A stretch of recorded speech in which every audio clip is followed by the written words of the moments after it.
Nick De Vries. He's quick, he's got pace, he's got loads of other synonyms for speed.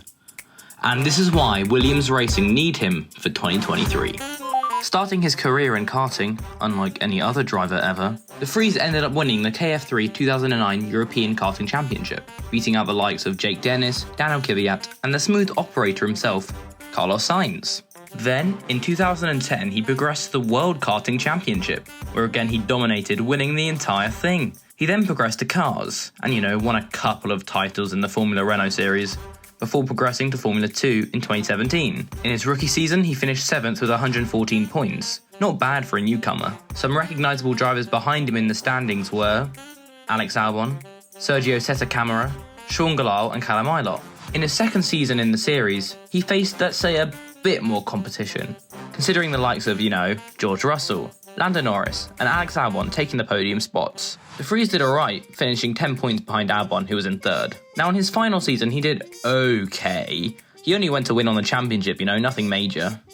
Yes, some could say that the 2019 F2 grid wasn't nearly as good as the 2018, but he still won the championship, beating out future F1 drivers like, Nicholas Latifi, Mick Schumacher and Nikita Mazepin, even though I don't know if we can call him an F1 driver yet, considering how bad he is.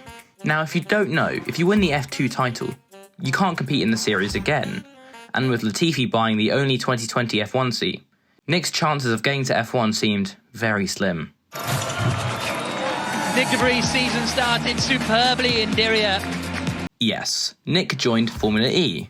At this point it kind of seems like the land of the F1 rejects, with Nick, Stoffel Van Dorn, Antonio Giovinazzi, and just announced that the ex-Red Bull and Williams Academy driver, Dan Ticktum, will be there for the 2023 season. Now if you've watched up to this part of the video and enjoyed it, please do consider subscribing. It's free, only takes a few seconds, and you can always unsubscribe later if you want.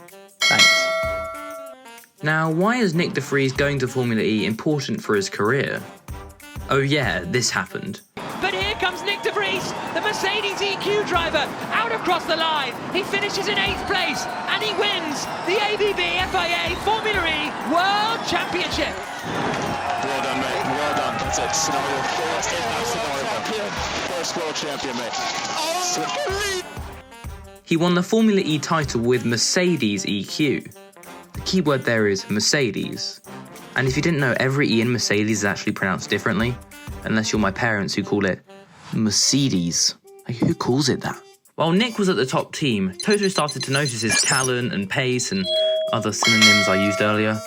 So when the 2022 Williams driver lineup rumours picked up, Toto was a strong advocate for the Dutchman to get the seat. With Williams' increasing ties with Mercedes, I thought surely Nick De Vries would get it, but I was surprised to see them choose the Red Bull back driver of Alex Albon. Now I love Alex.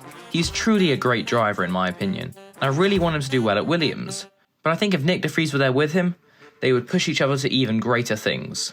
You see, now Williams are towards the back of the grid, but they're on the up with the help of the legendary George Russell.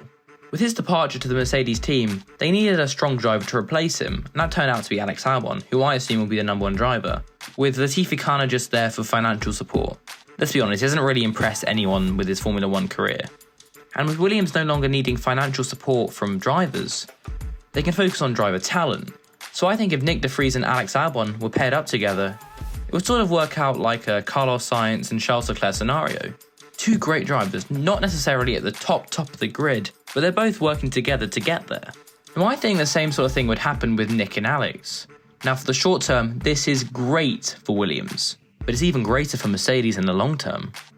In case of a shock retirement from Lewis Hamilton, Toto would have a Mercedes-backed driver already in F1. So together, with a driver lineup of Alex Albon and Nick De Vries, I think Williams will be top of the midfield.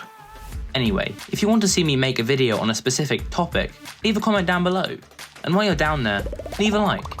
My goal of this channel is to create the biggest community of passionate F1 fans. And if you want to help me do that, please share the video with a friend. I'd really appreciate it. And with that said, I'd like to thank you for watching. I've been Connor, and I'll see you later.